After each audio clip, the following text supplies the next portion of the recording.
International Performing Arts Center. I'm Daniel Brunet. I'm the producing and artistic director here, and I'm thrilled to welcome you to the next installment of the U.S. Embassy Literary Series. It's one of my favorite programs that we do at the theater, and we've had over the years many amazing authors and very exciting works of literature. And so without further ado, I'll turn things over to Isaac Martin from the Embassy to tell you a bit more. Thank you very much, Daniel, and thank you everyone for coming out tonight. This is part of a long-running series cooperation we have with the English Theatre of Berlin and with Holtzbrinck, our literature series, and we're really thrilled tonight to have Emily Nemens talk about her book, The Cactus League, and Musa Okwonga talk with her about sport and at this really opportune time with the World Cup going on, and I'm sure it'll be a great, fascinating conversation. So, I'd like to thank, let me just read my paper really quick, both Gunther Grosser and Daniel Brunet from the English Theatre for their cooperation. Our technical team with John and Torsten doing everything they can to put everything on camera here and live stream. So if you missed some of this or you want to review some of what happened tonight, some of the dialogue that went on, you can go back and review it. And finally, the team Holtzbrinck and Vanessa Martzog for your cooperation continued. So thanks so much. And without any further ado, I'll hand it over to Musa and to Emily. Thanks so much.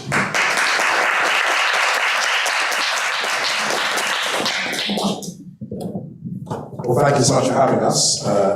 Tonight is a real privilege and a real honor. It's always great to meet people whose work you've been introduced to and come to really admire over the course of reading it, and tonight is absolutely no different. We're going to speak with Emily Nemens, writer, illustrator, editor, and educator. She was the editor of the Paris Review, America's preeminent literary quarterly between 2018 and 2021. Her illustrations have been published in The New Yorker. She's collaborated with her illustrations with the great Harvey Pekar. Her short stories have been published in, among others, Esquire, the Eye Review, and the Gettysburg Review. We're here today to discuss her debut novel, The Cactus League, which is an ode to home, belonging, and baseball, and so much more. She's a Seattle Mariners fan. And the book, for those who have not yet had the pleasure of reading it, is absolutely brilliant. So please can we have a round of applause for Emily Nemens.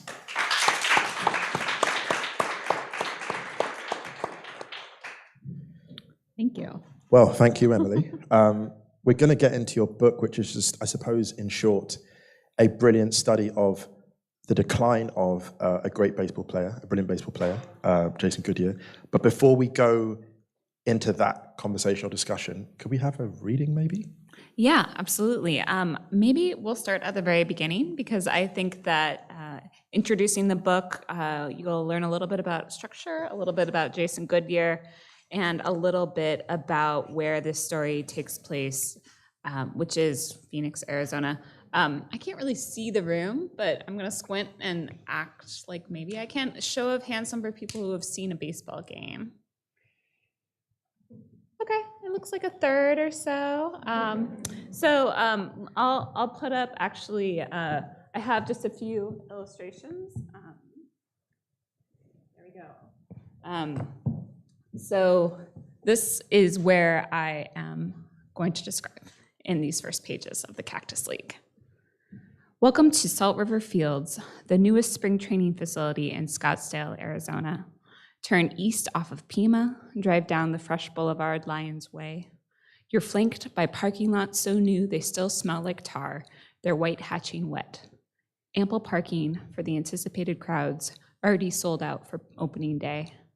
Note the median's plantings, environmentally sustainable xeriscape. Of course, this is 2011, and the club cares about our natural resources, is mindful of the perpetual drought in Phoenix Metro.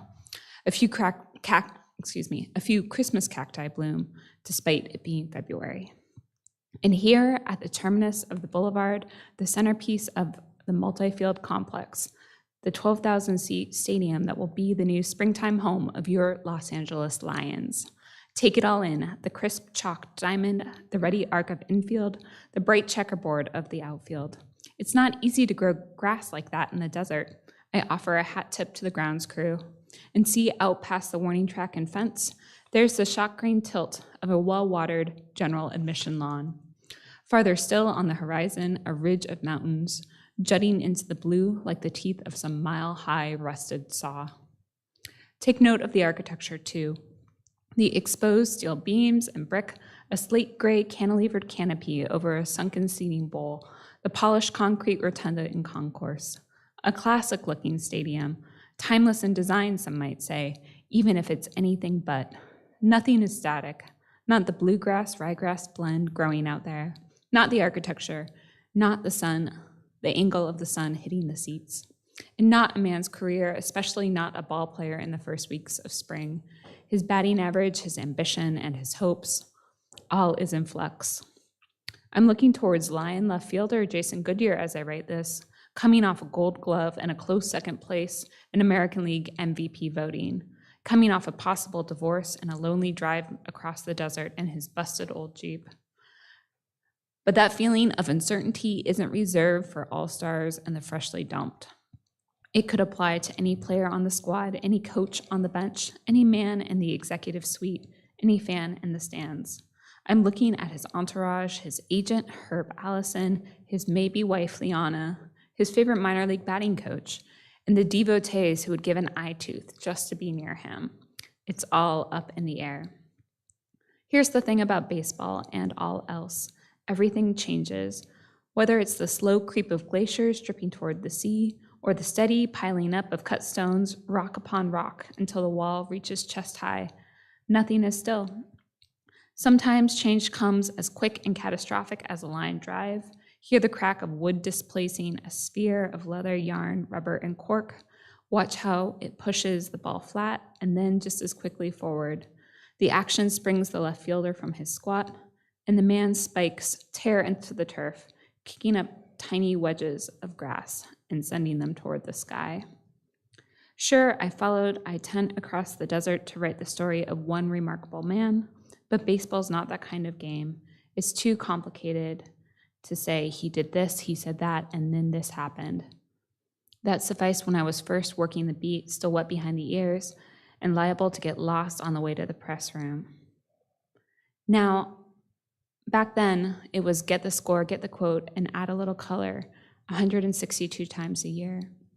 I was such a kid, spooked by his own damn shadow, downright fearful of asking any kind of tough question, something that might be construed as disagreeable. Now, I'm no muckraker and not setting out to take down a great man, but in this life, there are complex questions, and sometimes questions are hard, and that's why I drove to Arizona in the first place.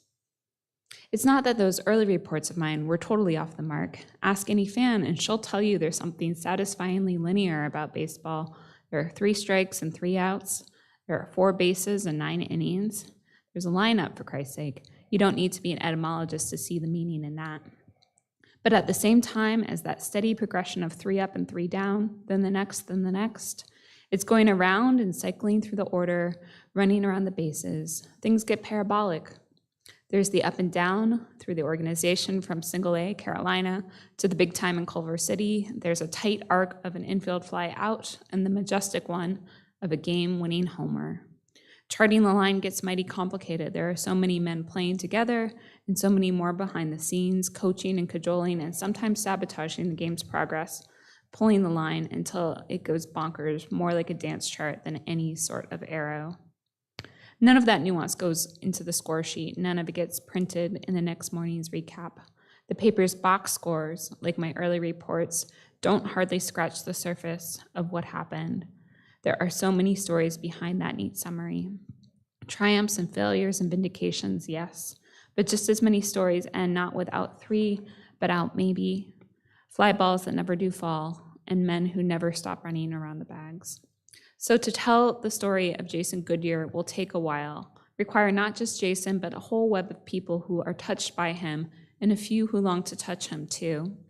I know it sounds crazy, but when it gets down to telling the story of the league's best outfielder, as much will happen in parking lots as on the field, as much in backyards as in deep left. So no, it's not as easy as he did this, he said that, and then this happened. It's more he did this, he said that, and then the whole world unfurled. It's how things go in baseball. After decades on this beat, I should know. And so I'd encourage you to find your seat, settle in, and get ready for a long game.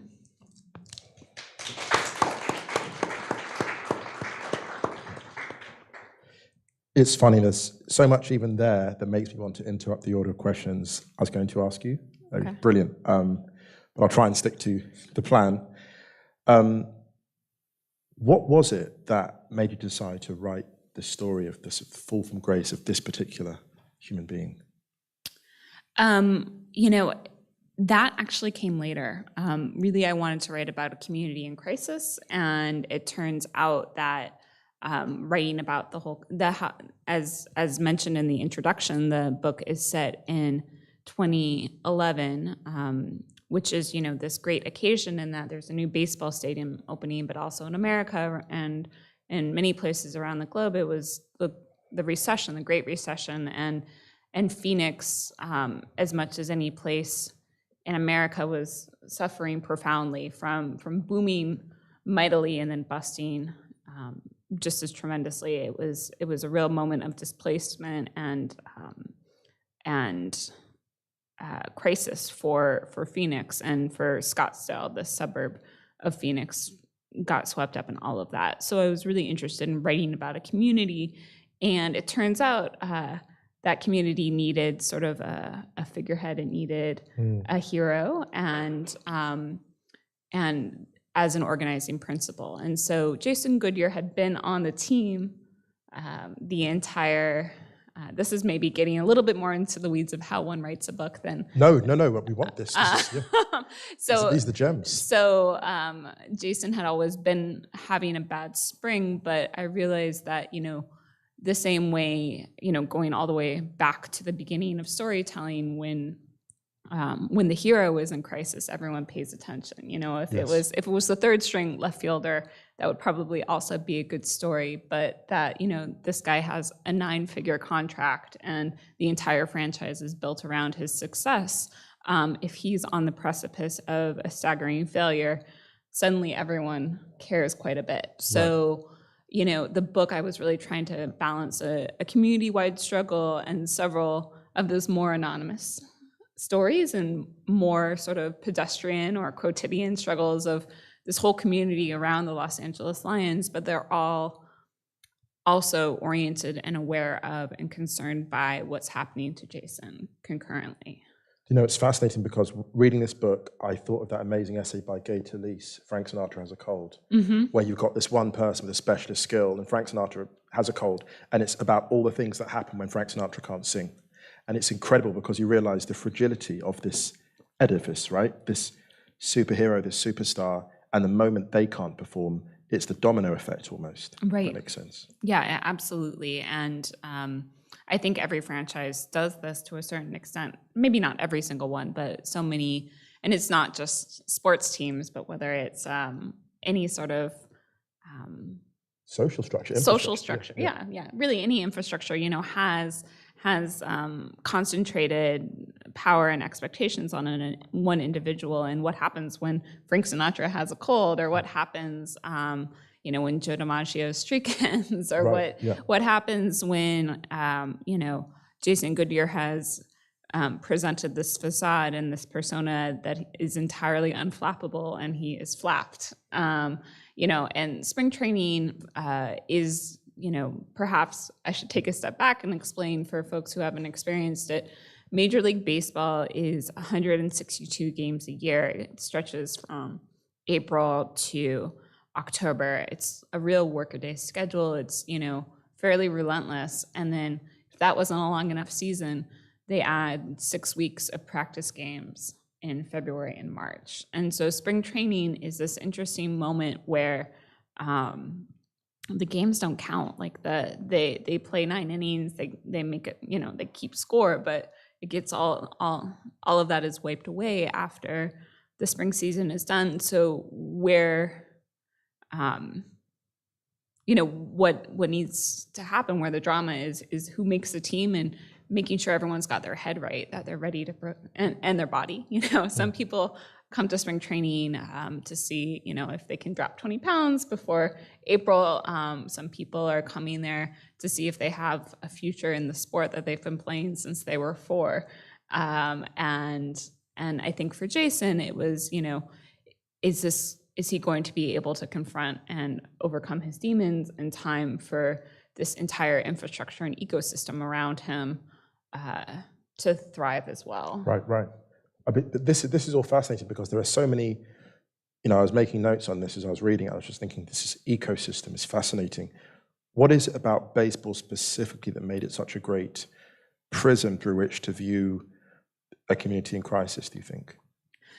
There's a certain upstairs downstairs to baseball, which I don't think is unique. I could have written about a football club in the owner's box and the custodian of a football stadium just as easily. But one thing that baseball has in terms of narrative, it's a few things. It has so many associations with American culture, and it's the national pastime. If you're gauging it by popularity, that's no longer the case, but it still has this symbolism and heft as an American story. And so to talk about sort of the collapse of many American dreams concurrently, which was the housing crisis and the Great Recession, that felt like an apt metaphor. Again, sort of on a craft level, as a writer who's trying to navigate and negotiate a lot of storylines, it's really hard to narrate 10 people moving all at once. I hat tip to the football writers in the room, but or I guess there's 11, but the goalie doesn't move quite so much. But with baseball, you're able to follow the ball, and of course everyone's moving all the time, but there's a little bit of the narrative of the pitcher throwing, the batter hitting, the fielder fielding, someone's running at the same time, but you can isolate the interactions. Yeah, you can isolate, you can follow the ball, you can isolate the interactions, there's downtime. Clocks are really exciting in terms of a lot of sport and watching sport and wondering what's going to happen with the buzzer beater. But there's something expansive and really exhilarating for a writer to not be timed, right. to tell a story about competition that can be never ending. As a Mariners fan, there was recently like an 18-inning game. It can literally. So how many hours? 6, 7 hours? What? Like 6.5. Yeah. Yeah. Right. Wow. Yeah. It started at 1:00, and then it was like pitch dark. An odyssey. Yeah. So there's something. The narrative potential of just the story taking as long as it needs to take to unfold is pretty exciting as well. Well, actually, I'm glad you mentioned length of time and that, because there's a real patience to the writing, not only in the structure in terms of strap in, here we go. There's a real patience to it, but also in the language. So there were certain images which you use, and I'm like, this book is a book that was crafted. Mm-hmm. Like there's that amazing image you mentioned just there with the mountains jutting into the sky, mm-hmm. like the mile-high rusted saw. Yeah. I'm like, the craft, how long did it take to conceive this book and to work on images like that? Yeah, well, thank you for those kind words. You can see, well, I don't know if you can really see, maybe you'll be able to see better in the next slide. Another thing that really excited me, you can see on the right here, those are the mountains sort of on the eastern edge of Phoenix Metro, and Scottsdale is also on the eastern edge of Phoenix Metro. So it's this real liminal space, sort of as far as the city can be built before it hits protected lands and then goes up into a mountain range. So in terms of how long it took to craft that language, part of it, I'm jumping ahead, but is it me at 2 going to my first baseball game with my grandfather? Like, is it me being an awkward 11-year-old touring around to other exhibition games? I started going to spring training when I was 11 or 12. That particular awkward picture in the middle is of me in Vancouver for an exhibition game right before the season started. But I think I'm a very slow writer, and I really I notice difference, and I'm a very comparative person, I think. So starting to go to this part of the States, going to Phoenix, watching Phoenix grow, I wasn't taking notes when I was an 11-year-old towards the novel, but I was really, going every 2 or 3, 4 years, I would see this place changing so dramatically. And that was interesting to me, to see it growing. And then when it busted, to see it bust, to see the development, just sort of, it felt like, a hard stop on a certain level. And, I would read about it happening all across the Sun Belt. I was living in New York and then in Louisiana, but, it was the boom and the bust was happening in Florida and in Arizona and Las Vegas. So it felt like a sort of a key example of what was happening nationally, right here in Phoenix and in Scottsdale. That language, in terms of the visual language, which was your real question, I have an art history degree. Wow. My undergraduate I studied art history and studio art, and I had a couple of professors who were very formal, very rigorous, had you figure out how to describe a painting from, the focal image and the formal composition all the way out to the corners. So I felt like I had a visual language, maybe not from the beginning, but I had trained myself in that before I ever knew how I might apply it. But it turns out that, Kermit Champa and his French landscape painting turned me into someone who, sees the scene and my inclination is to describe it. In fact, I probably had too many details. No, you definitely didn't. Trust me. Well, I did. I did. Right, my last pass before it came down to copy edits, I cut out about 20,000 words. Can I have the ones you didn't use? But it was line by line. It was, thinking about how much description do I have, how slow, is it getting in the way of the pacing? I wanted to really make it visual, make it visceral, but not bog it down. There's a really brave thing you do with the pacing, which is that you hit the gaps in between the sections, the scenes. You have the kind of, you sort of pull away and almost have a kind of geological process of where this community sits within civilization, within history. Yeah. That's brave, I think, because some of the individual scenes are quite fast-paced and quite hectic and quite dramatic. Yeah. What gave you the confidence to use that structure? This is a book about the built environment. It's a book about monumental architecture. Another piece of important architecture in the book is Taliesin West, which was Frank Lloyd Wright's winter studio and workshop and home. And but thinking about monumental architecture, thinking about cities rising, it's called Phoenix, for goodness sake, rising and collapsing and rising again. Thinking about the built environment and the ego of humans in that context, I wanted to have the counterpoint, the dose of humility, the backstop, I guess, of reminding, by putting it into perspective of geological time, of geological scale. Those mountains, talk about a backstop. You can't, even with the most monumental architecture, you can't build. Humbled before nature. Yeah, you're humbled before nature. And, Frank Lloyd Wright, when he has, many concepts. One of the main ones was this idea of organic modernism that really fits into the landscape. And so he was trying to build within the context of nature, and it felt like everyone who came after him, not everyone, but that was no longer the prevailing wisdom in this place. And so I wanted to just sort of reassert that, I guess in that way, it's a bit of an eco-critical almost if you're comment. There's a brilliant bit where you talk about, it's almost a tragedy of people playing out their hubris against this environment, which should be humbling. And if they looked up just a bit more often, they'd be like, these mountains have endured. And if I'm going to endure, maybe I need to be a bit more grounded. Right. And particularly, that chipping away at that boundary between, what has been considered habitable and what's not, and the scale of how you live within this, it's also the desert. It gets profoundly hot. There's not a lot of water. I certainly didn't necessarily broach water politics in the book, but I read about them and continue to read about what it means to have this growth center in a place with no water. I certainly wanted to give a message of humility and a reminder of it. There's something powerful. I think that comes across so well. There's something very powerful in the book.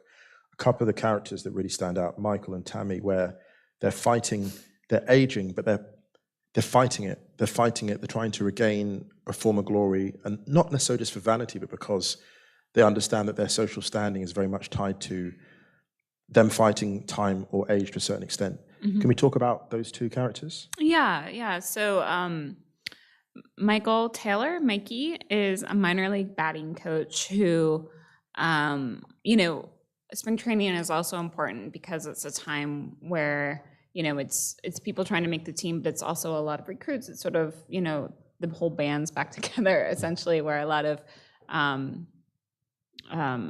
of additional sort of people within the organization are consolidated for a time. And Michael is one of those guys who never quite made it, but he still wants to. Can we hear a bit from him? Yeah, I love his character. Yeah. So let's see. I'm trying to think. Maybe right when we meet him. Audrey and Michael Taylor have been traveling all day since before the sun rose on their daughter's snowed-over Milwaukee suburb. Now, late afternoon, Michael directs the cabbie from Sky Harbor and Phoenix's Loop Freeway into Scottsdale towards their development, a square mile of adobe-clad ranchers, and finally down their street. Theirs is halfway down the block. It's that one, he says, his wrinkled finger jutting into the front of the cab, indicating a house that's so orange it's nearly pink.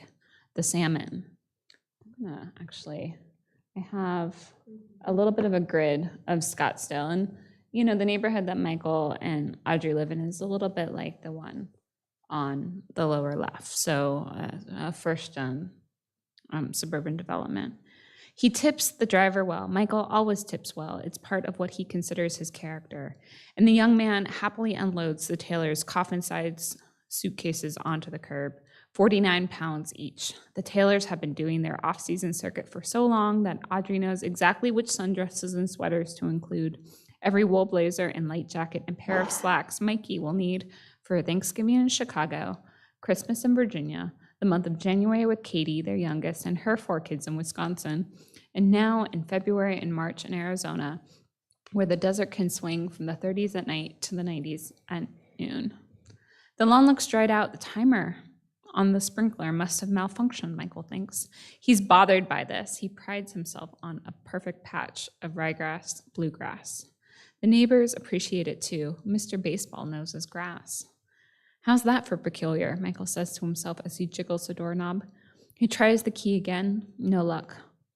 He checks the others on the ring. There's the stadium entrance and the supply room and the office, all to the old stadium. Was he supposed to turn those in? He forgot to, in any case.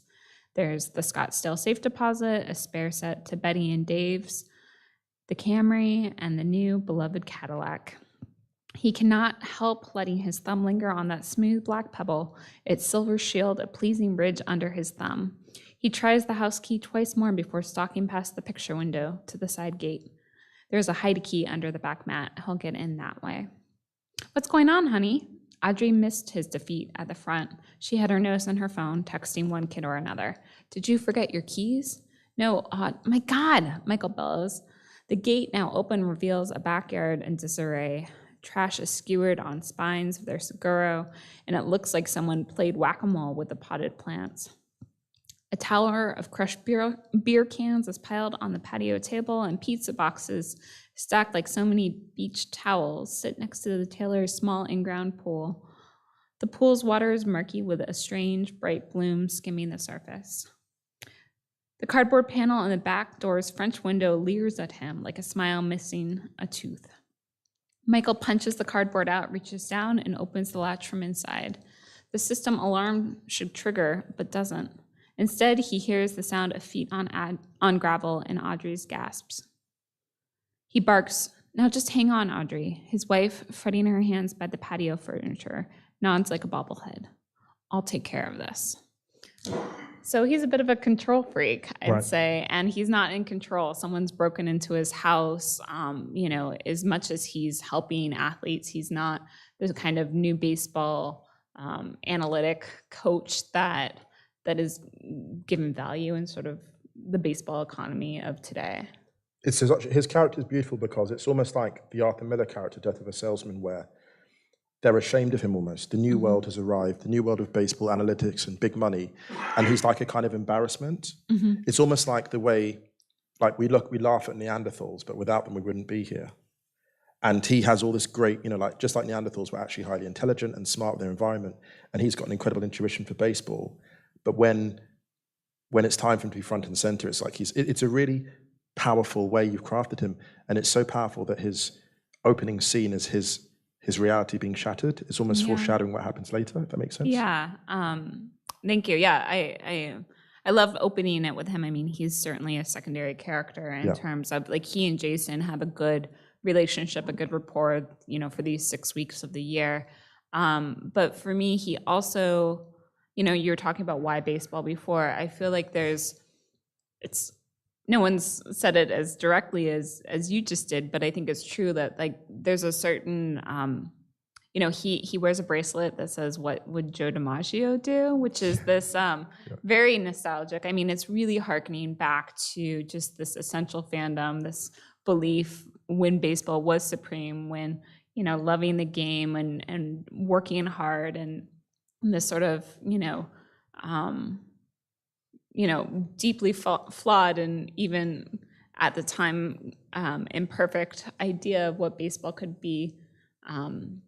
But it still held all of that promise for people, and to be that nostalgic about the sport, to be that starry-eyed about the sport, to be that much of a fan and believe in the game that way, which he still does, is even for the rest of the front office, even for a lot of the team, it's almost, this wincing response that no one's as earnestly invested as he is anymore. There's a beauty to it, though. There's the fact that Joe DiMaggio is like his guiding star, almost like a religious awe, which a lot of people have for athletes. But there's also like not a sadness as in a pitiable thing, but like he's just grasping for answers and he needs someone to look to. Like that character in A True Romance. Do you remember that movie where the guy consults Elvis and he will look in the bathroom mirror and he sees Elvis, like, what would Elvis do? It reminded me of that. And it's a sad thing because Michael needs to anchor himself in a rapidly changing world. Right. But you fear for him because you fear he won't find that. Right. That he won't be able to anchor himself, if that makes sense. Right. I mean, he's, by wearing that bracelet, he's admitting he needs a hero. I think it's, that's a very, that's quite a vulnerable, quite very brave, vulnerable thing to do. That being said, Joe DiMaggio, for all of his, his heroism, his marrying Marilyn Monroe, he had a real nasty streak. And Michael does too. So it was fun to play with sort of not just a vulnerable person, but someone who still has some vitality and a lot of anger and strength when he needs it. Well, that's funny because one thing I wanted to make a segue to on that theme of vulnerability and masculinity, there are men in this book who are deeply vulnerable, and there's almost a point with these men where there's a circuit breaker, and the moment they feel too vulnerable, they slam the circuit shut. If that's something that's fair to say. There's a brilliant dynamic between three characters in particular, Corey, Trey, and Stephen, where you examine in such a clever way, without giving away too much, human sexuality and attraction. And the moment one of the characters feels vulnerable, it's just like slams the door shut on another. Yeah. And what prompted you to write that particular dynamic, if that makes? I was interested in isolation and thinking about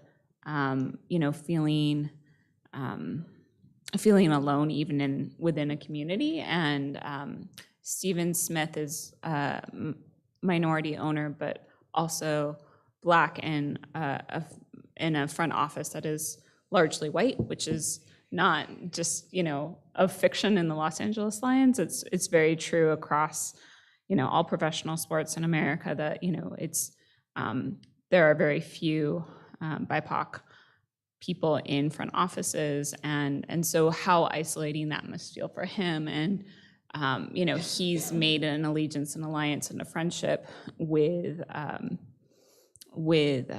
Trey Townsend, and who's sort of a veteran outfielder who shares the outfield with Jason Goodyear. So again, that's bringing us back to Jason sort of peripherally.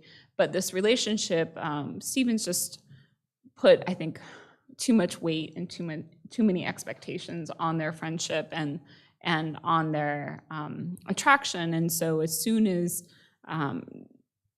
Trey starts building other relationships, Steven feels, I mean, it's a love triangle, essentially. Right, it's brilliant. Yeah. And, a love triangle without, much in the way of explicit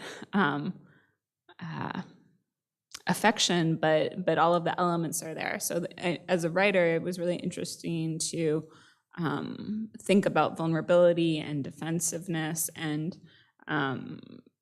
speaking about love without saying it. And almost like there's something, this overarching theme that keeps returning, or refrain, an expiry date, or a kind of everyone's facing a kind of mortality, if that makes sense. Yeah. I thought it would be really, spring is about, new growth and blooms and everything, and lambs and babies. But what happens to old people and people getting older in spring? Like, they exist too. It's not like everyone gets to reset the clock and I feel like a spry 30-year-old again, and so I think, from Michael, he's perhaps the most extreme case in that he's in his 60s and he's really hanging on to not going into a forced retirement, but that idea of losing one's vigor and one's potentiality and one's purpose.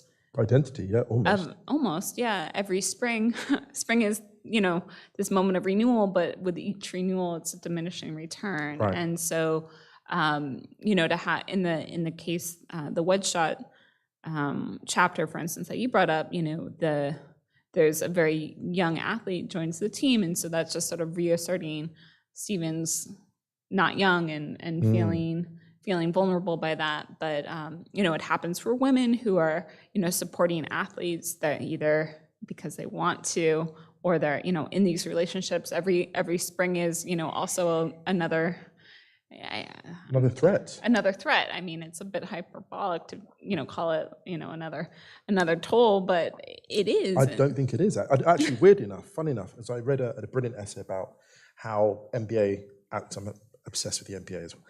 How NBA players date, and what do they use? What apps do they use? A lot of them use Instagram, DMs actually. Yeah. So actually, it's not hyperbolic, because there's a scene where you talk about no one ever says they met their wife in a parking lot because the women wait for you, and But I suppose the digital parking lot is the Instagram DM. Men are receiving a big contract, and all of a sudden you're receiving private messages from women all over the world who now know that you're the guy. And there's a brilliant section where you talk about the kind of ecosystem of women that are interested in men who are baseball players, the baseball wives. Maybe a quick chat about the baseball wives. Yeah, I loved writing that chapter. And the genesis, actually, I started writing the Cactus League when I was in graduate school at Louisiana State University. And I was already very interested in baseball and thinking about sports culture.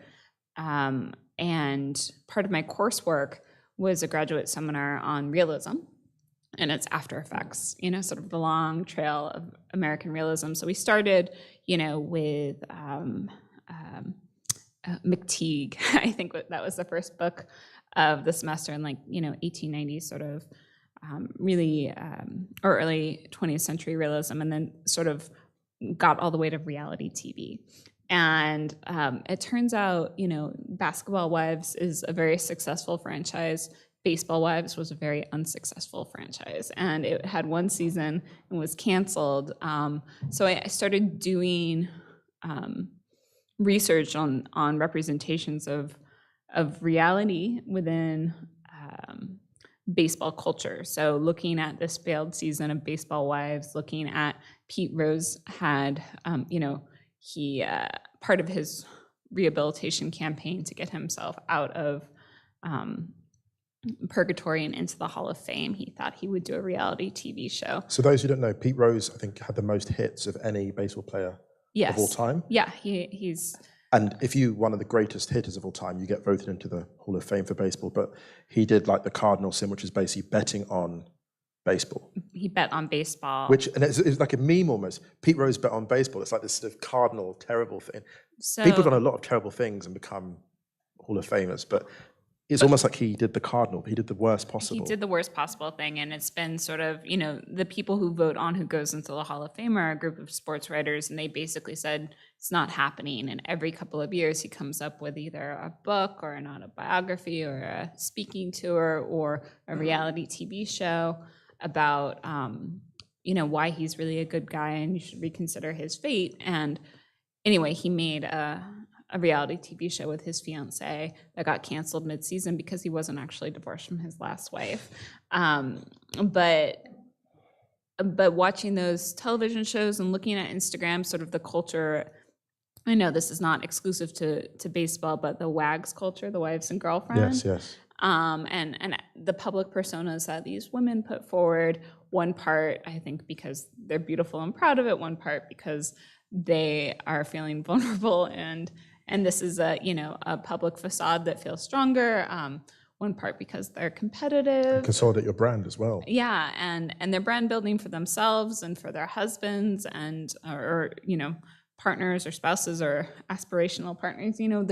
There's so much wrapped up in the opportunity of public performance, but also the expectation of it for the women. And so I did a bunch of my lots of click holes through Instagram and lots of TV watching. I wrote an academic style paper on all of this. And then when I sat down to write the story, the chapter, it just flowed.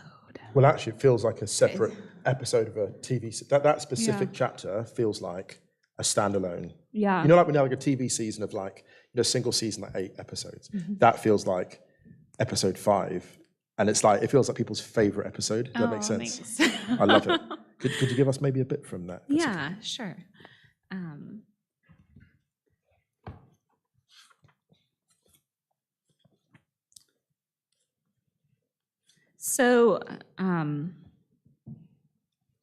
This is just at the beginning of the chapter as well. One of the sort of recurring themes is, every spring training is a bit like a carnival, and that comes to town for 6 weeks and the tents rise and the expectation of the carnival's coming to town is so exciting. So it was sort of a reprise that people were getting ready across the community. So this is the baseball wives getting ready for spring training. The baseball wives know you don't want to be the first to show up in Scottsdale, but surely you don't want to be the last to arrive at the party. And it is a party: luncheons and spa days, cocktails and color consultations, mornings at the furrier's and afternoons with the jeweler.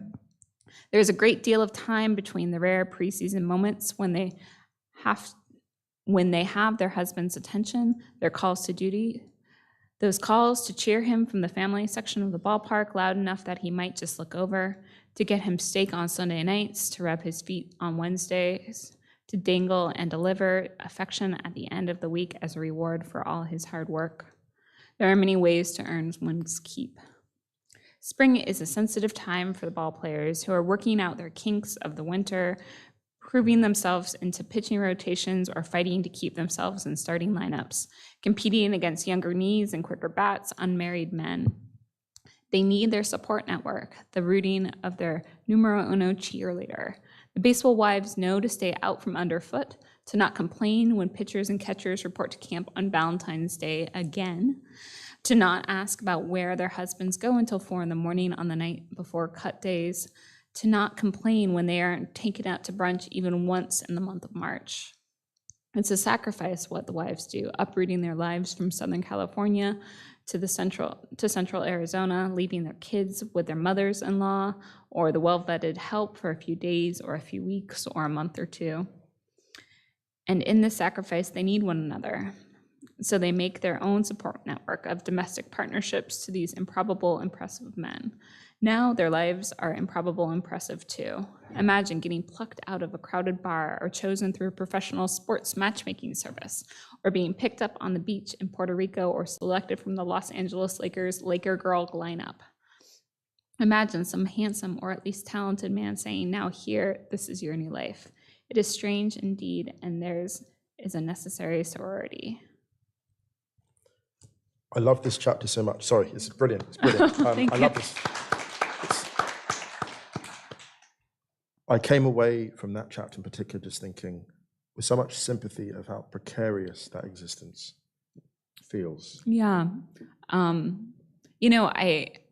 People say, oh, I don't think I was easy on them, You but weren't, and that's why it's powerful. Yeah. but I was empathetic. I think, loneliness is loneliness. You can be a millionaire and still feel still feel scared. You can, be married to the man of your dreams, but also miss him. I mean, I talked about that 6-month baseball season. So in theory, November, December, January, and half of February is really the only time of your year where you and your partner are in one place and together. And what if he gets traded, or what does life look like? There's a lot of vulnerability and uncertainty, even if you have all the heels in the world, and thinking about what that community must feel like, and spending some time with that was interesting. It's very sympathetic, I thought. It felt like almost baseball wives in this book almost they're like pop stars, only they're not releasing the music.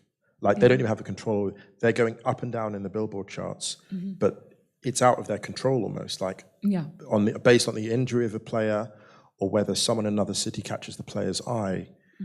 And there's a great scene where, I won't give too much away, but there's a character, Melissa in particular, and the way you end that is it's like kind of magic realism, spiritual, like almost Native American folktale, when she talks about almost disengaging from a scene where she feels like she's not part of it anymore, or she's not needed or wanted. That's what inspired that particular segment.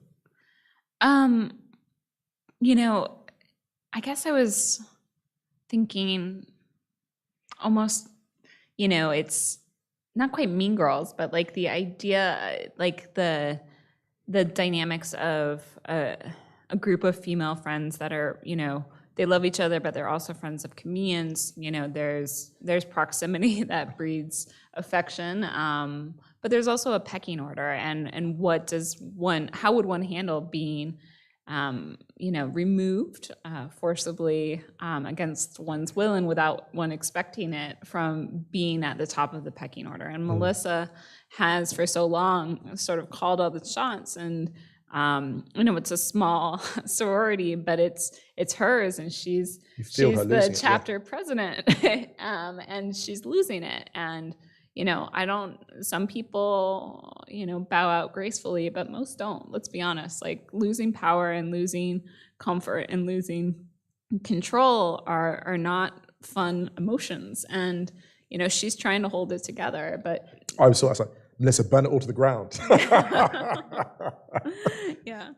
No, it's brilliant. And you talk about relationships, friendships, and convenience. Actually, that allows me to segue to one of the key almost relationships of convenience, where there seems to be some element of tenderness between Herb, the agent, the baseball agent, and Sarah, who he meets in a professional capacity, semi-professional capacity.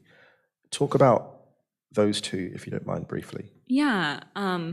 So, one of the things I'm a baseball fan and nostalgic and appreciative of all of the sort of big-hearted things about baseball, but in this context and in the world, it's a professional sport, it's a business, it's an economic system, and Jason's agent Herb stands to make a lot of money on Jason's success, or lose a lot of money if he comes tumbling down. So his one of his main efforts is sort of propping up and protecting his most valuable asset as an agent. And if you guys can imagine, Jerry Maguire, if he got put through the tumble dry for 20 years, he's a powerful agent, but sort of middle-aged and has lost a lot of his shine and quite a bit of his charisma, I think. And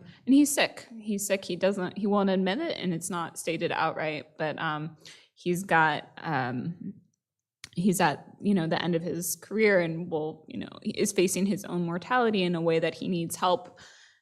He won't say he needs a personal aid, but he does. And so he's able to negotiate this sort of arrangement with a woman from his physical therapy studio, where everyone's, I think there's a real tenderness there that she understands that he needs, to do it this way for him to feel okay. And she's, not a very successful professionally. She's sort of stuck in a rut in terms of her career, but a deeply empathetic person, I think a kind person, and has a real sense of people's character without necessarily asserting that. So she's observing and she's responding to him and a real affection. I mean, it's a caretaking relationship.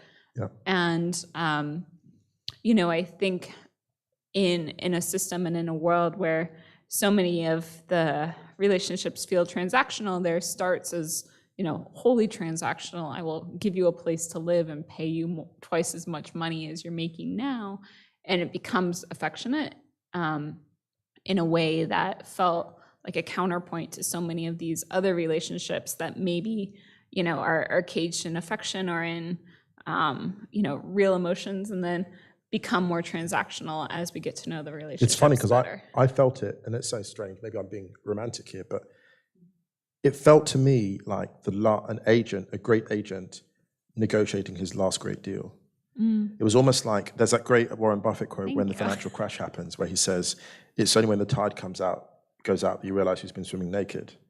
And the genius is the tide goes out in this book for almost everyone. Yeah. But for him, he knows it's going out. And he sees Sarah in the clinic, and he sees the details, like her makeup to hide a bit of the aging and hide it. And he's almost like, she's kind of in the similar cycle to me, like she needs something, like she's with a partner who's bad for her. Yeah. And she kind of needs something, not just financial, but there's a tenderness she needs, or a room that she needs.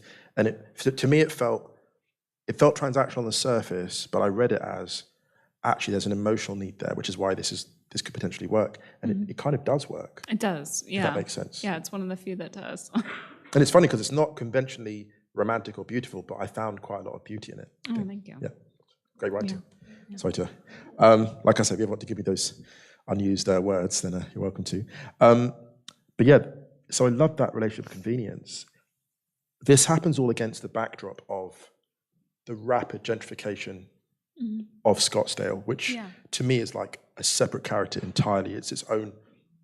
There's a whole personality to Scottsdale. Yeah. Talk to me briefly about Scottsdale. I can illustrate it, in fact. So, I mean, it was an Old West town. It had, I realize pioneering is complicated because there's so much, settler colonialism wrapped up in that. But it was, an Old West town that was independent of Phoenix, and they sort of grew together. But it's preserved sort of this nostalgic downtown, and then waves of suburbs sort of banded it. And at first they were modest and just sort of post-war GI Bill kind of houses, and then with time, with money, with this kind of wild expansion, the developments became more and more ludicrous, I'd say. On the upper right is a successful gated community in the hills, those mountains that felt, like the edge of Scottsdale. They built roads into them, and people kept climbing higher and higher up the mountain. So there's gated communities. On the bottom right is a 100,000-foot compound, the construction of which stalled out in 2011. So just the idea, I feel like that is sort of an ideal example of sort of the hubris of that moment, that people were building 100,000 square foot homes, single family homes. And maybe they have a tremendous extended family, but even still, that was someone thought they had the resources for that and clearly did not because it sat empty. I think they sold it, finally, the shell of it in 2016. So those are, a few examples of sort of the outer edges of what this housing boom looked like and what the gentrification looked like. And I was really interested in it. And, I was interested in it particularly as Taliesin, for me is something of, it's an important place for me. It's like an important piece of American architectural history. But also when he moved out there, which was, I think, in the 30s, he set up on one of those hills northwest of Scottsdale and said, I can't see any power lines. And I want to have a view that just, he didn't even have, those aren't, that's not a roof. That's just a canvas louver system over many of the buildings in his compound. And so really this organic sense of living on the land with the land.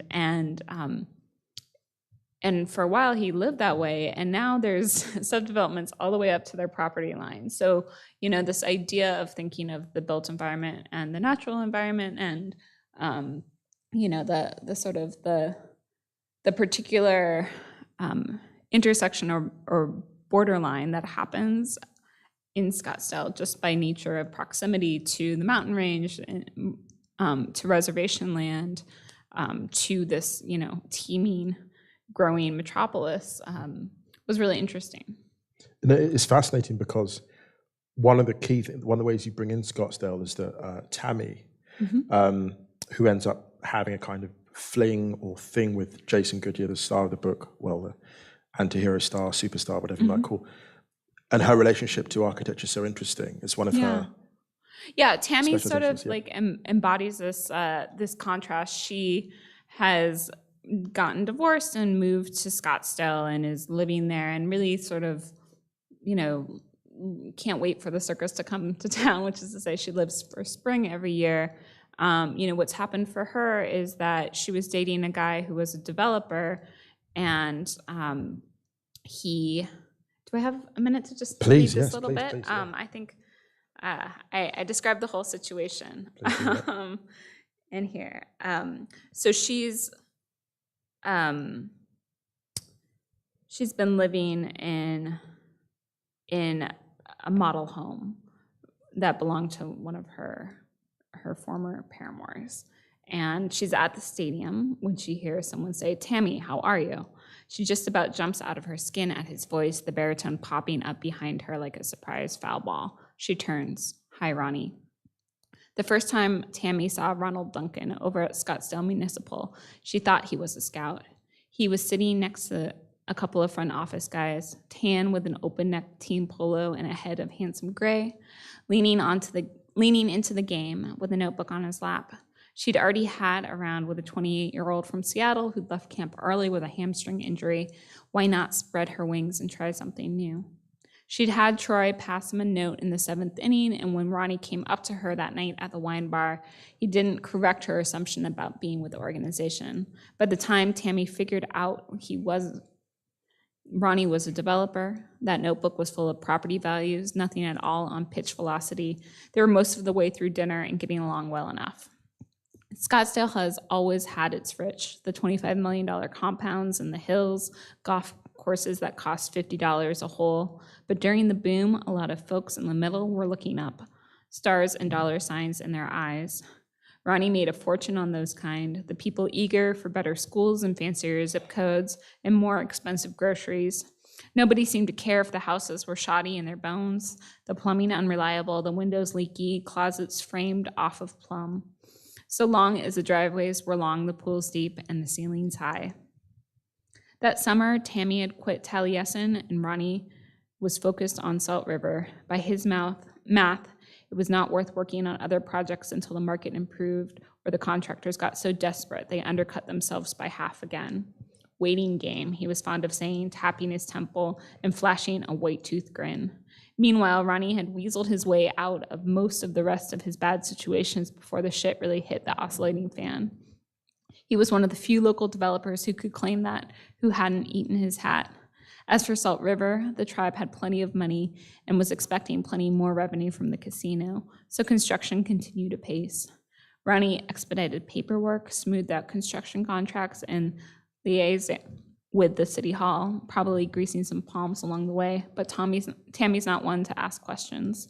He visited the site every Tuesday, hard hat tours from when it was a rat maze of inlaid irrigation pipes to a horseshoe of concrete slabs to a steely skeleton to done, and not once invited Tammy to join either. That coffee? He raises his eyebrows like he's guessing it's not. It's a thing they did sometimes, slipped whiskey into coffee cups and walked around the fancy outdoor mall, camouflaged rum cocktails and soda cans, and visited those cowboy art galleries downtown. And drinking on the links. He was a member of 3 of the better golf clubs in town, a developer's perk, and she wasn't a bad shot. They'd giggle like teenagers. Somehow, those sunburned days slipped by. Yes, Ronnie, it comes out sharper than she means it to. Fine. He makes himself comfortable in the seat next to hers. How's the house? You made me quit, remember? She says, thinking of Frank Lloyd Wright's Winter Compound. Ronnie didn't like it when she wasn't available, sneered at the word retail, like it was something stinking on the bottom of his shoe, and sniffed at nonprofit like it didn't smell much better. When they split up, Tammy called the HR gal at the house and told her she was available to come back. No spots open, the woman said. Tammy asked if she could sub. I'll make a note of it, she said, her tone bristly enough that Tammy wondered if she knew about the missing scarves, the solid silver cufflinks. So Tammy's living in one of these McMansions, but she's working at Taliesin West. So I had her sort of embodying that duplicity, that contrast of sort of, what was the ideal and what was her sort of ultimate aversion. But of course, we all make compromises, and she had chosen to live for free and to live comfortably, even as she sort of resented everything that stood And there's for. kind of like a keeping up appearances. I won't give away that sort of pivotal scene that she's involved in, but there's an element, the way you write that is very much someone who's very much living a life in the spotlight and then a life kind of privately that's far less glamorous, if that's fair. Yeah. But she has a romantic entanglement with the kind of star of this book, and there's a clever way that you write this, because for someone who is central to the book, you keep him absent in quite a clever way. You almost delay the kind of gratification. You bring him in once you've kind of built the myth around him. When did you feel you'd captured, and that's a brave thing to do as a character, as a writer, to kind of restrain the audience in that sense. When did you feel that you'd really captured Jason's character? When was the moment you thought, I've got it, I've got this right? It came late, he was always the best player on the team, and I always knew, he was, I think I had sort of his sporting attributes from the beginning, but, then when I realized he would be such a focal point for all these different stories, it sort of, one, I didn't want to just, write the Jason Goodyear show and have it be entirely about him. But 2, when you think about the experience of encountering someone like that, like, so much of the concepts of celebrity and privacy, everyone wants access, but you're not always granted it. So I thought that both preserve more retail space for the other characters, but also felt true that everyone wants to see him and to touch him and to be touched by him, but great desire doesn't beget access. Right. And so everyone's trying to get a piece of him, but he doesn't want to be in the spotlight. He's licking his wounds. He's going through a really hard time, and already a private person. He's really become a recluse and is hiding. And so it felt appropriate, it felt necessary to keep him sort of. He's dodging. You let him dodge the book. You let him dodge the He's structure. He's trying to stay out of the narrative as much as he can, and it's sort of only by hook and crook does he show up. It's because people are looking for him and people are trying to find him and suss out what's going on. But if it were up to him, I think the only place you would see him is in left field. Right. And on the other hand, like, is that a horrible thing? Like, he see him doing his job and then You got me thinking of baseball stars like Derek Jeter, who basically never really, and Derek Jeter must have, he was a baseball player and a lot of money. And you think of certain players who managed to maintain a public standing. Yeah, and honestly, Derek Jeter was for the Yankees for his whole career, and he, was a superstar and somehow managed to, keep a clean reputation. And I think he probably just had some good lawyers and like a lot of NDAs and in a suitcase. I don't know, but maybe he really was that boring and that quiet off the field. But I think more likely that he was a normal human and just had a better procedure for, if and when there were breakups. In the middle of New York. Them. No one knew anything about him in the middle of New York. Yeah. I mean, it's unbelievable. Yeah. So I think that was an entourage. That's my, I don't have any, I didn't research that, but like, that's my sense is that, it was interesting. He shared an infield with Alex Rodriguez, who started at the Mariners and had a whole series of public implosions, like wildly public implosions. Messy, very messy. Very messy career. And it was the difference was so striking. This certainly isn't a book about the Yankees infield, but you could look at those two men and think about, okay, Jason is trying to preserve a Jeter-esque facade of calm and inscrutability and not the most charismatic person in the world, but also, perfectly fine and perfectly good and hugely competent. A great athlete, and that's all he's known for. Versus, Alex Rodriguez's most recent huge public implosion was getting dumped by Jennifer Lopez, but we can go all the way back to a pretty dramatic steroid scandal, and maybe even a little before that, to just see what happens when you don't have, and it's not just the athlete. I think it's this whole system and network of protection around him, preserving his image, protecting him from public scrutiny. The contrast was just so vivid. Well, what's great in this book is that you draw the human side very, very well, but also, which is difficult in books about sport, is you capture the sporting brilliance of Jason Goodyear. Like, at the end of the day, he is like a world-class baseball player, and this is why he's an elite baseball player, and this is why they're paying all this money, millions. The contract is like hundreds of millions that they're putting on him potentially. Mm-hmm. How did you manage to capture his sporting brilliance in a way that the reader would be like, oh, I get it? What were the techniques you used to be like, okay, if the reader reads this, they'll understand why he is revered? That's great. I was trying to, it's a baseball book without very much baseball in it. I really, was trying to walk what felt like something somewhat thinner than a balance beam in terms of having enough baseball in it to appeal to fans of the game and bring them something new, some insight,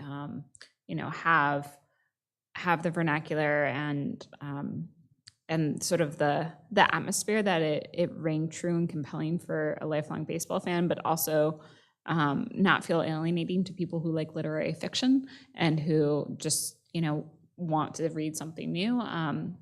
So I certainly wrote more baseball, but I cut a lot of it back. And with Jason, to convey his sport, I think, really there's some statistics, there's some accolades, there's, I think he's won, he's perennially the best fielder in left field. He just gets gold gloves. Yeah, I don't think I necessarily describe that many catches, but if he is just, going back to those 162 games a year, if he catches every ball that's hit to the left field, it's pretty astonishing. That's pretty astonishing. It's a little bit boring, but if he's so reliable, I think maybe that's the preeminent thing. It's just like his utter reliability at the plate and then out in left field. And if that's what he's known for, that he's becoming erratic is that much more powerful threatening. To see the disintegration. Yeah. Actually, I will say, I won't give it away because there'll be people in this audience who'll go and buy this book afterwards.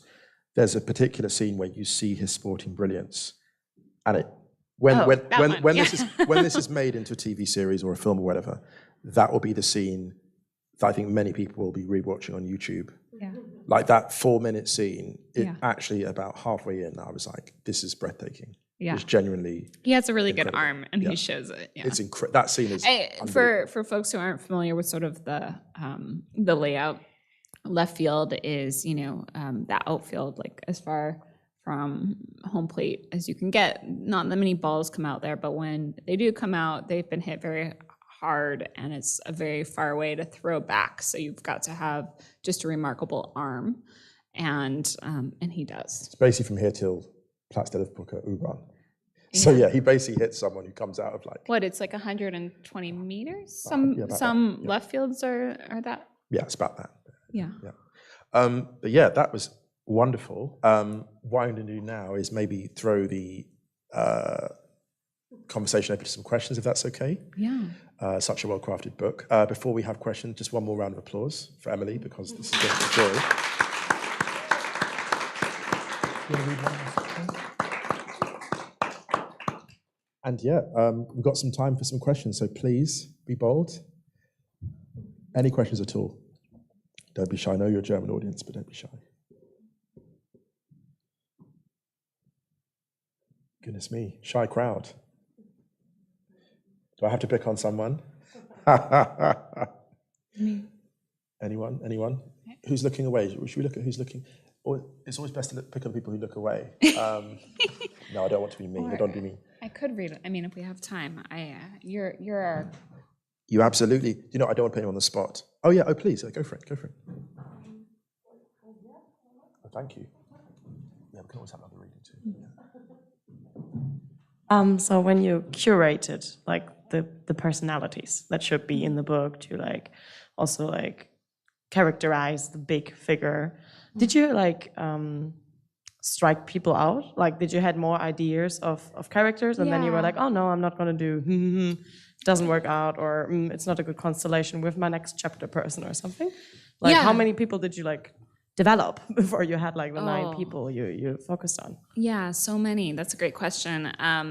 Like I said, spring training, a lot of the drama of spring is not who wins or loses, but who makes the team. And so there's actually, often upwards of 60 players trying to make a 26-person roster. And so at one point I had like built out a depth chart for the Los Angeles Lions and really thought about, several tiers at each position. And that was unpleasant for me to keep track of everyone, but also I felt like, okay, for the reading experience of this, to tell the story, I want to tell how many players do I actually need to name. And so I did a very like drastic and deliberate cut where I think at this point there's named players 1 per position, except for when there's a competition for the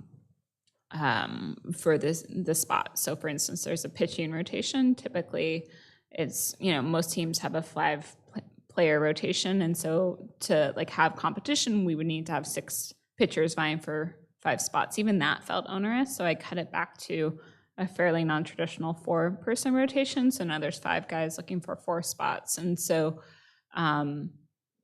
there was a lot of that kind of culling back. Because, also I had this whole roster of, 3 second basemen, but also they're, this one's single, this one's married and his wife is far away, this one brought his girlfriend along, which he shouldn't have done. So there was this huge cast, but like the narrative potential just felt like it was slowing down. Beyond that, I was also thinking about, the constellation of characters around the players, and I had other chapters that didn't end up in the book, thinking more about service economies, thinking more about different aspects of Scottsdale that would have interacted or interfaced with the players at times during the season. And the configuration I ended up with, there's a certain amount of resonance and echo and overlap, but I tried to avoid redundancy. So like there's certainly several, people who are getting older and, freaked out about their vitality, but I didn't want them to be telling the same version of that story. So yeah, there was a lot more, or a lot of characters. Great question. Yeah.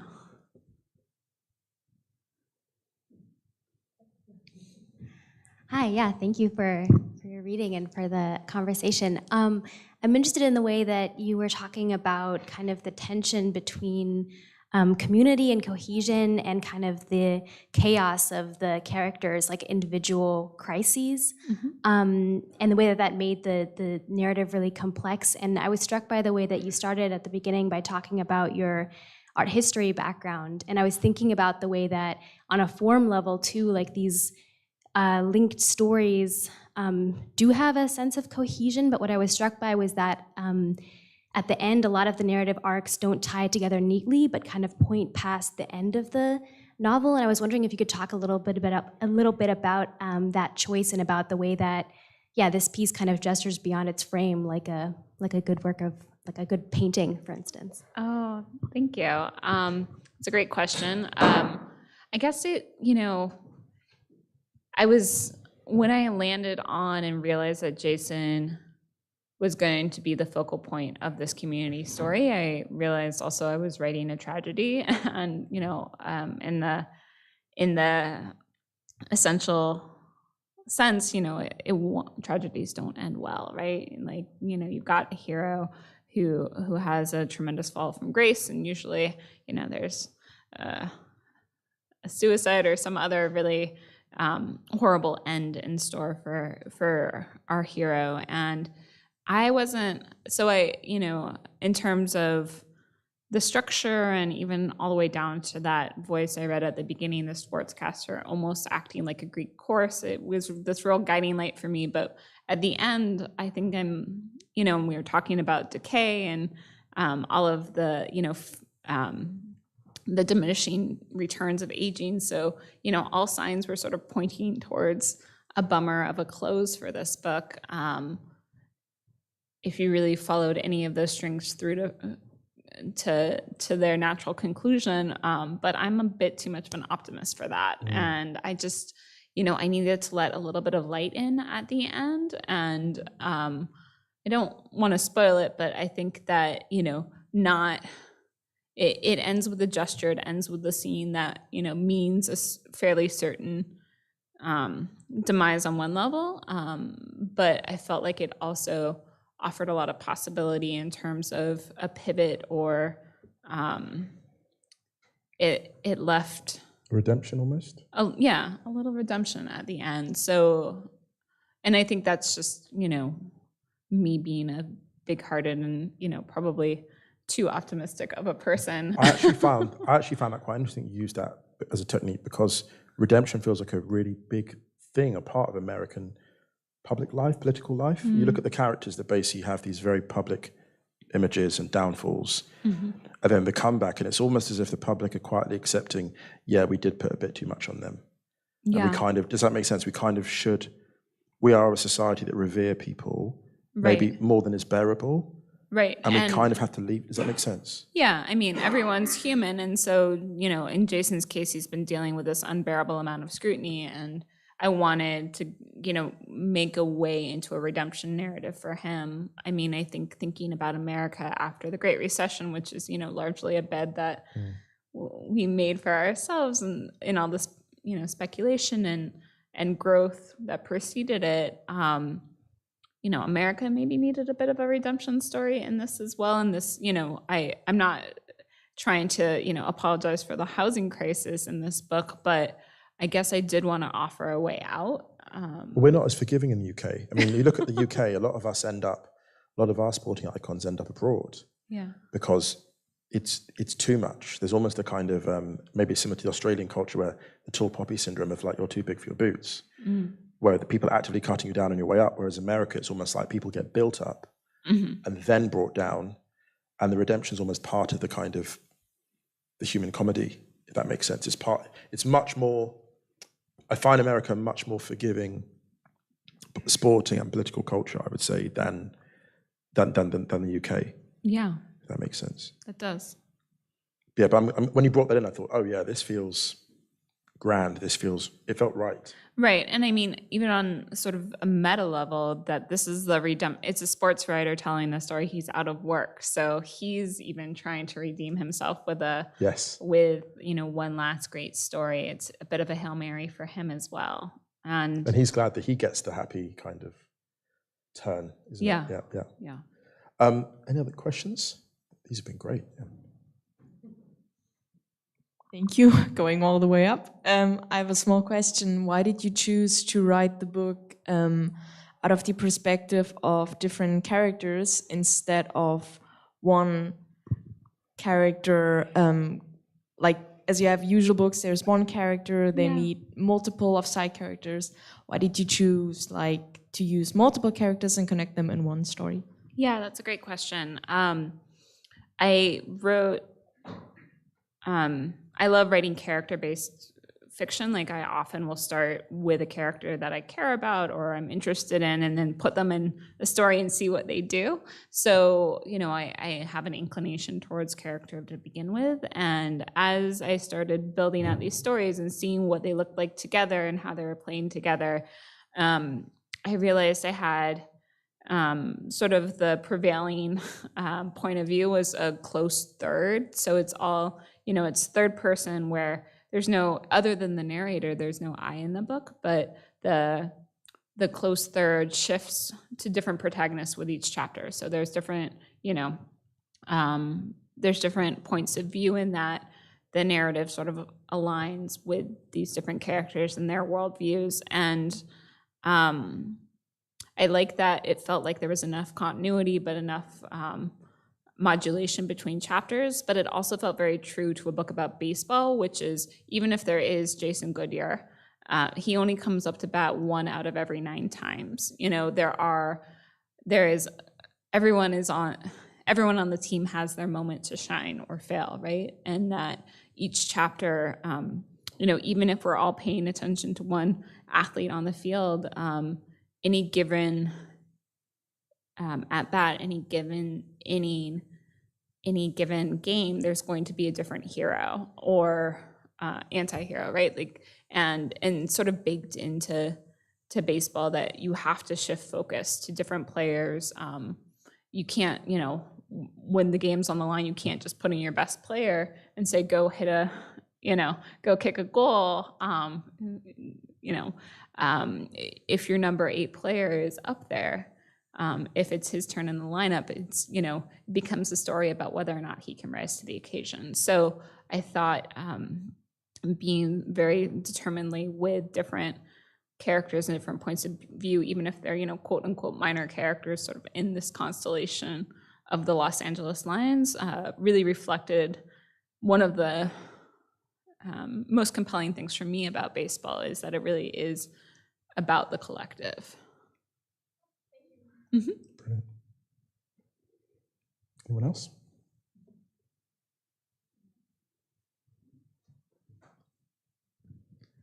Thank you so much.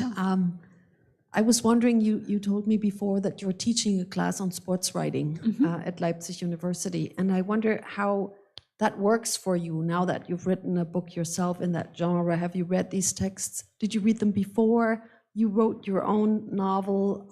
And how does it feel to teach this genre when you've written about it as well? Yeah,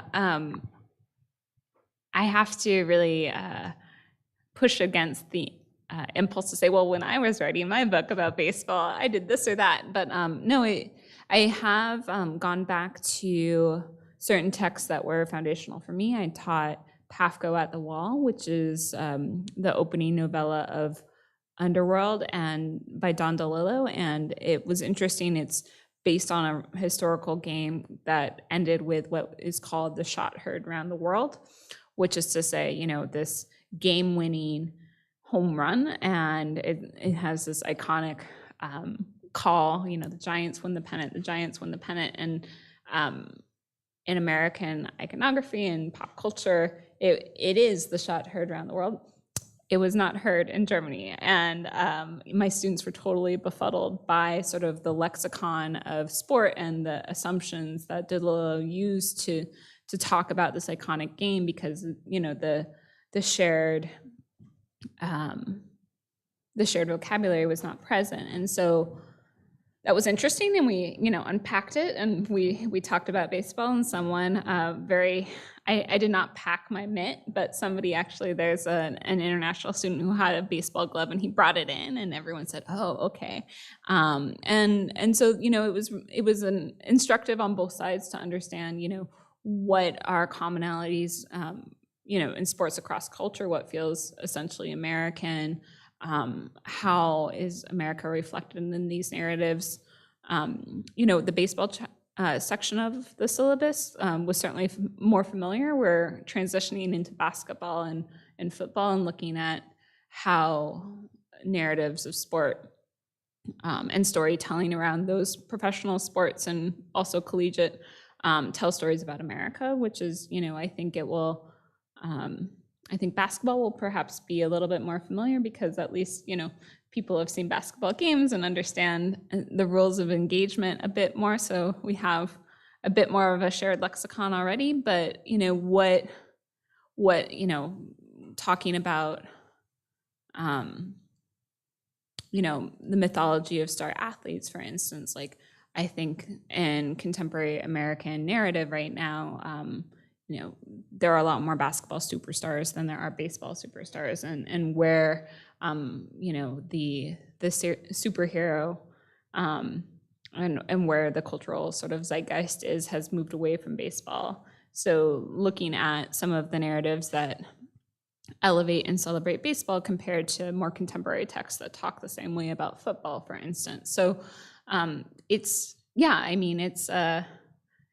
the first time I've taught this course. I literally have a shelf of sport narrative in my office that, I've just been eyeing for years, waiting to teach this class. And I'm using great restraint to not throw everything at them every week. But it's been really interesting to, look at these texts as some cases, pieces of great literature, sometimes pieces of, pop culture, and see where the commonalities are, how sport has been, how the narratives of sport have been sort of metabolized and processed and presented as narrative. Wonderful. Time for one more question. Another question? Great, we've got one here. Excellent.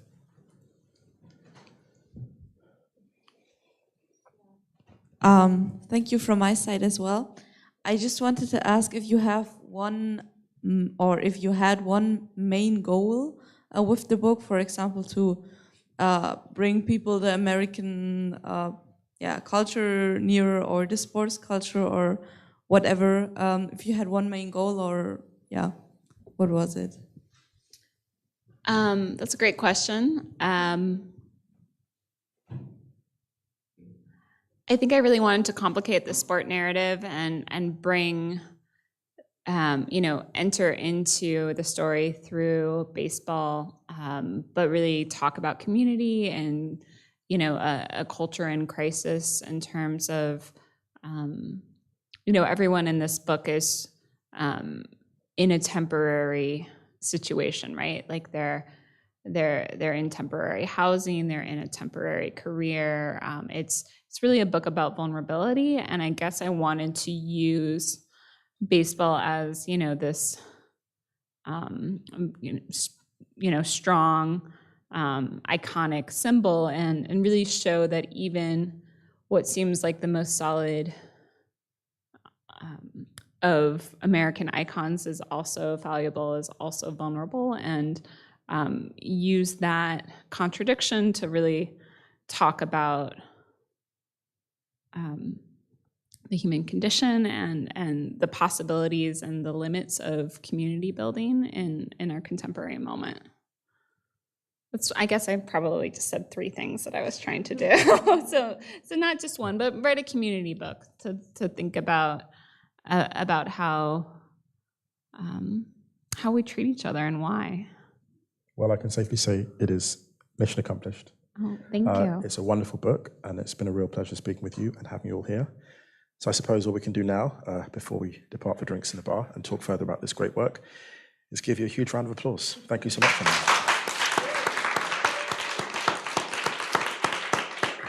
Thank you. Thank you, Musa. And thank you to everyone at the English Theater. Thank you to everyone who came out this evening, leaving your houses. It's a big effort, and I appreciate it. Everyone at the embassy and at Holtzbrinck, I really, it's wonderful to be here. So thank you. Thank you, Musa.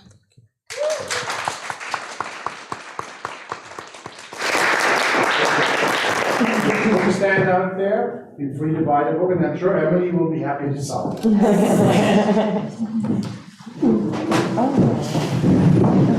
it.